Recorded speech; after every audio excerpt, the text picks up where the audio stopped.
Hello, I'm Siobhan Hayles. I'm an interior designer. Welcome to my home.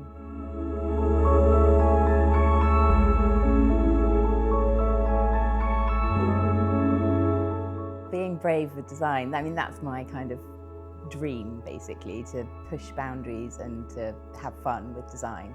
So for me, that means colour, it means texture, it means pattern. It could be big, bold patterns and it could be small, ditzy patterns, and ideally clashing them as much as possible. When we first met this property, it looked very different, obviously, to how it does today. Basically, it did need to have everything done to it. The roof was okay, and some of the walls have remained. It did need a lot doing to it, and I think that attracted me to it, and eventually Matt to it, because we can put our own stamp on something. When you arrive at the property, we had some kind of sloping dormers, which looked like kind of hooded eyebrows, and it just made the house look kind of squat and a little bit like, you know, meek. It was a really simple thing. We just put a gable end on, did a bit of cladding at the front, added a balcony. It wasn't hugely imaginative, but now when you drive in, the house is sitting proudly and saying hi, you know. Because the house was an upside down house, we turned it back the right way. And we then obviously had the opportunity to do lots of fun joinery and things like that. I mean, we're very fortunate at the moment that we're in a time in interior design where colour is everywhere. We've been through our greys and we've been through our blues, and we're now into this sort of really colourful time. But a lot of people don't want to live with that. So I think that is the balance, isn't it? Although it's very colourful, there is actually quite a restricted palette used. There's about 5 colours, and they're repeated gently. There'll be an increase in one colour percentage and then a slightly smaller percentage in that room. So it just helps the mind recognise it.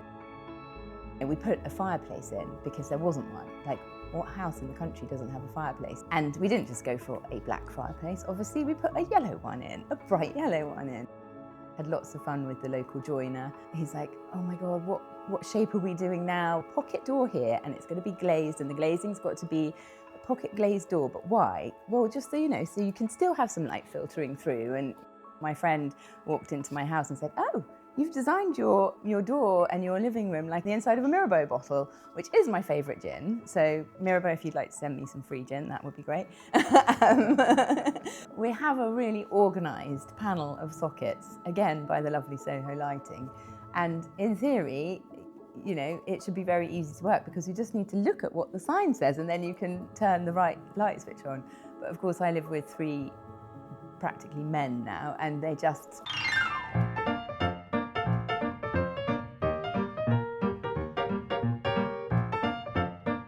turn everything on and everything's going because they don't like to read the labels. Well, there was the time when somebody walked into the house just as it was finished and said, oh, when are you going to take the stickers off the windows? Because the windows are bright green. And actually they're not just one colour. So in the kitchen they're green, in the living room they're coral pink. It's not your average choice, I think. We wanted the panelling no matter what the colour, what the design, because it doesn't matter what colour it is. It's already doing such an amazing job at adding this texture, sort of liveliness to your walls without it having to be a wallpaper or a mad colour. So soft furnishings, you think about curtains and you think they can be fairly flat. They could be a plain colour or they could be a pattern, but why couldn't they be both? And why couldn't they have a ruffle on top? And why couldn't they have a leading contrast edge? And why couldn't they have a big panel at the bottom? You know, why stop at one detail when you can have 20? Have I mentioned how much I love ruffles? Molly Mahone, who I love, my pink bedroom chair with ruffles. They add texture and they add dimension and movement and fun. So as many ruffles as possible in a house, please. For me, personally, I like to bring the outside in. We've got Dartmoor on our doorstep, so For me, Dartmoor's a really special place and it's a barren beauty at times, but then this time of year, the trees on the way up to the moor are just about coming out with this amazing, the silver bark and then the amazing vivid green of the leaves, which is my favourite colour. The windows here are inspired by that colour. The gorse, the amazing, prickly, horrible, but colourful, and it smells beautiful, doesn't it? So that yellow, we've got that in around the house.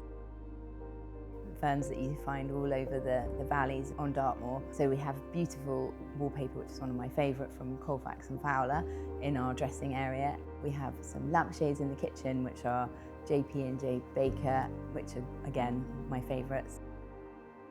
When you meet a new client, the most important thing is to find out as much about them as possible and their life, how they use the space, who's using the space, and if they've got pets. And I want to find out how they want to feel when they're in the room. I want to find out what time of day they're using the room. If there's anything that they've ever seen anywhere that's a great kind of design or something, and what that feeling is. A piece of art or a favourite throw or a cushion that you've had in your family for years because your granny had it and you love the pattern on there or something. I want to know what colours you like. Slowly, the sort of matrix starts forming and then a design will be created. If you feel good at home, you're going to be happier.